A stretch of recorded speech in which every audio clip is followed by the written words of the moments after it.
नमस्कार मित्रांनो, पुन्हा एकदा आपले स्वागत आहे। मित्रांनो, आश्वासित प्रगती योजनेचा पहिला लाभ मंजूर करण्याबाबत एक महत्त्वपूर्ण शासन निर्णय निर्गमित झालेला आहे। जाणून घ्या सविस्तर या व्हिडिओच्या माध्यमातून।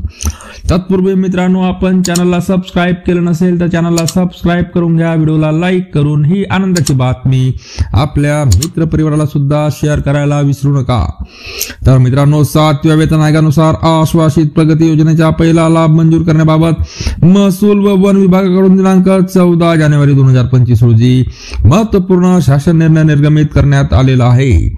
सदर शासन निर्णयानुसार नमूद करण्यात आलेले आहे की वित्त विभागाच्या दिनांक 2 मार्च 2019 रोजीच्या शासन निर्णयानुसार 7व्या वेतन आयोगाच्या शिफारशीनुसार शासकीय कर्मचारी अधिकाऱ्यांना 10, 20 व 30 वर्षाच्या नियमित सेवेनंतर 3 लाभांची सुधारित सेवा अंतर्गत आश्वासित प्रगती योजना दिनांक 1 जानेवारी 2016 पासून लागू करण्यात आलेली आहे।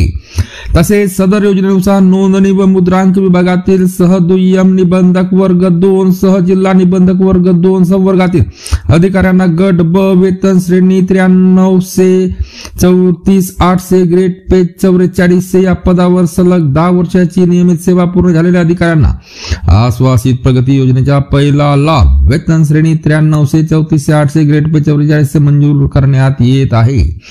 तसेच यामध्ये नमूद करण्यात आले आहे की सेवा अंतर्गत आश्वासित प्रगती योजनेच्या लाभामुळे संबंधित अधिकाऱ्यांच्या जबाबदारीत व कर्तव्यामध्ये वाढ होत नसली तरी त्यांना वित्त विभाग शासन निर्णय दिनांक 2/3/2019 मधील तरतुदीच्या अधीन राहून नियमित पदोन्नतीप्रमाणे पदोन्नतीच्या पदाच्या वेतन संरचनेत वेतन निश्चितीचा लाभ मिळणार आहे।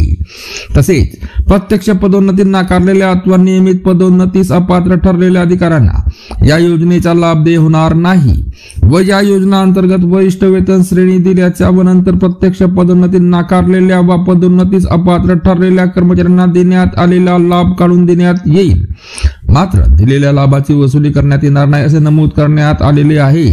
आणि याबाबतचा शासन निर्णय सुद्धा इथं आपण दाखवत आहोत। मित्रांनो, पुन्हा भेटूया पुढच्या व्हिडिओमध्ये नवीन अपडेट घेऊन। तोपर्यंत धन्यवाद।